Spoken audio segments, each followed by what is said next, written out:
Thank you very much, Mr. Chairman. Admitting that you made a mistake is a very difficult thing. And America's biggest foreign policy mistakes come when we make a decision for military engagement and then we don't allow for facts on the ground to educate us about a mistake that we have made.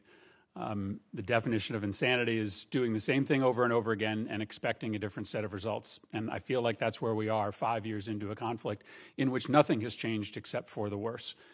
The Houthis control effectively the same amount of the country that they did at the outset. The humanitarian nightmare has gotten even worse, and yet we are still sitting here today talking about a peace process blossoming out of a reality on the ground that looks very different, that does not look very different than it did a year or 2 years ago.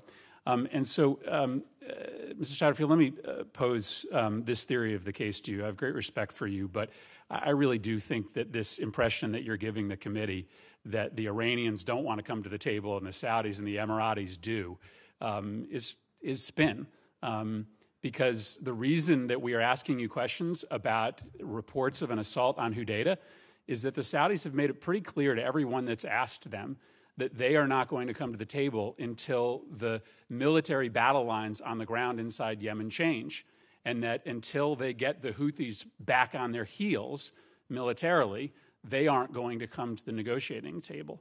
And yet you're telling us that you think that the Saudis are going to engage, even if after 5 years of trying to get the battle lines to be different, they have no success.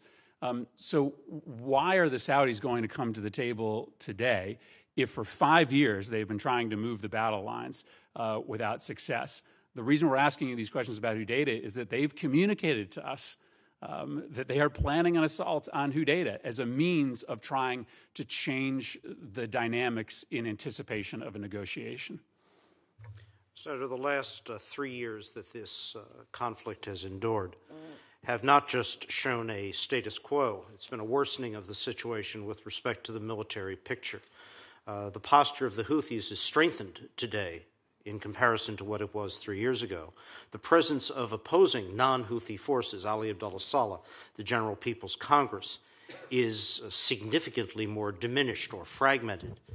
The presence of other elements, Islah, other actors, Ali Mohsen, in this conflict, have less influence to bring to bear. Now that may appear to be more of a chaotic mix and thus more difficult to bring to a resolution.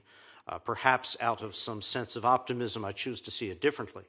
It is a situation in which the hope that somehow military force alone could compel the Houthis as a unique party to come to the table on reduced terms is illusory. And we use exactly those terms with the Saudis. But that has been the Saudi position for the last 5 years, that military pressure, continued military pressure, an average of 15 airstrikes a day for 3 years consecutive is going to bring the Houthis to the table. That has been the theory of the case from the Saudis' coalition's perspective, correct? And it is the Saudi position that military force needs to be continued to apply. Our response to the Saudis at the highest levels has been that application of force has not been and is not predictably likely to be successful in achieving that political And we have been unsuccessful in changing their mind for 5 years, and we expect things to change. Mr. Jenkins, we are comparing the current state of humanitarian relief to a moment in time last fall when virtually no relief was getting through. That is not the proper comparison, or at least a useful comparison. Let me just quote from a recent UN report that suggests that today, half as many vessels are getting into Hudaydah and Salif as before the blockade, and that on average, the Saudi inspection process is adding 100 days to relief supplies getting into these ports, despite the fact that we have a UN verification process that's taking a look at these ships as well.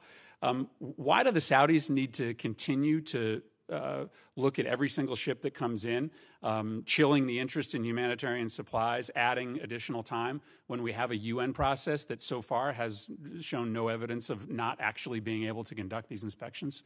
So, Senator, it is true that throughput at the port of Hodeidah has not yet gotten back to the level we saw before the October-November enclosure.